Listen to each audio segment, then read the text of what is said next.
энэ чинь яг углуургаар нь харах юм бол парламентчид илүү дарахын эрхтэй мөн үгүй мөн. Нөгөө гахаа илүү эрхтэй гэдэг шиг парламентийн гишүүд болохоор парламентийн дарахын эрхийн ард нуугдаад хулгаал өөр хийж болж идэм үү. Тэгээ иргэд одоо сонгогчдыг доромжилж болж идэм үү гэдэг л асуудал байгаа шүү дээ. Тэгэхээр би бол болохгүй гэж боддог. Тэгээ тийм учраас энэ одоо хуулийн төслийн хилцэх хэсгийг бол дэмжсэн.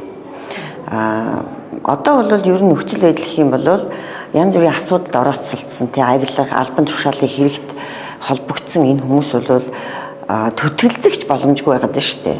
Тэгээ прокуророос оруулж ирэхгүй байна. Нэгжлэг гэр оронд нь хийж болохгүй байна. Тийм хатуу хуулийн заалт өөрснөө оруулсан билээ Монгол Ардын нам. Тэр чинь тийм байж болохгүй. Улсын хурлын гишүүн гэдэг нь бол яг л бусад иргэдийн нэг адил эрхтэй байх ёстойгоос гадна үүрэгтэй байх ёстой. Ийм л зарчмын асуудал явж байгаа.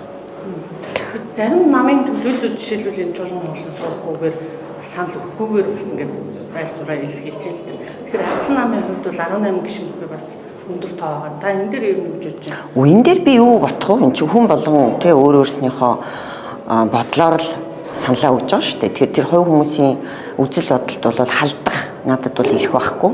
Цаад асуудал нь өөрөө ийм том зарчмын юм байгаа. Хэнийг яах гэж хамгаалах гэдэг юм тий?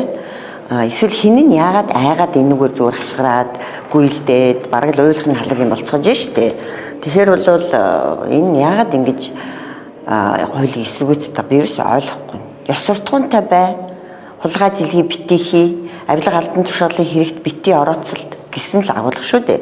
Хамгийн гол нь бас энэ нь иргэдийн төр дэтгэх итгэлийг алдсан. Тэгэхээр энэ иргэдийн итгэлийг дахиж сэргээх тийм үү нэгдүгээр, хоёрдугаарт угаасаа энэ асуудал иргэдийн зүгээс маш их шаардлага болж орж ирж байгаа шүү дээ.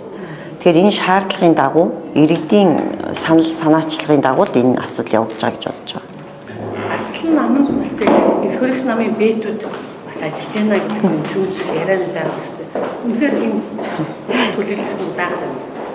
Гэхдээ одоо би тэрийг мэдэхгүй юм да одоо юу гэж хэлэх юм. Нэг зүйлийг хэлэхэд бол ерөнхийлөгчийн дарангуул тогтгож гин гэж ярьж байна те. Ер нь бол дарангууллыг бол зөвхөн ерөнхийлөгч хийдэг юм биш. Ерөнхий сайдын дарангуул гэж бас байдаг шүү дээ. Одоо жишээлх юм бол парламентийн засаглалтай яг манай Монгол улс шиг парламентийн засаглалтай Унгар улс те ерөнхий сайд нь Виктор Орбан гэдэг хүн бол 2010 оноос хойш 16 жил дарангуулсан шүү дээ. Тэнд бол ерөөсөө өөрийнхөө эргэн тойрны ах トゥ хамаат найз нөхдөд төрийн тендерт ялж идэг. Тэгээ Европын холбооноос өгдөг санхүүжилтийг тэднэрэл зохицуулж авч идэг. Хууль шүүхийнхээ хэвлэлийнхэндээ тэгээ бүгдийг ингээд мөнгө янз бүрийн аргаар бол байрцсан. Цэвэр дарангуул тогтцоолсон шүү дээ. Тэр ерөнхий сайдын дарангуул байдаг байхгүй юу? Монголд бас байсан шүү дээ. 5-6 жилийн турш Монгол улсын ерөнхий сайд асан оюун эрдэнэ бол парламентыг дарангуулсан. Дарангуул тогтцсон байсан шүү дээ. Бүгд айгаад үг хэлж чаддгүй.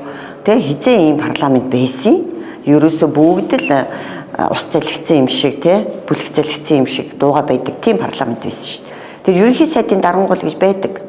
Тэр дарангуулагч юм уу даам гарцсан гэх юм уу тийм хүн байсан ш бид нар.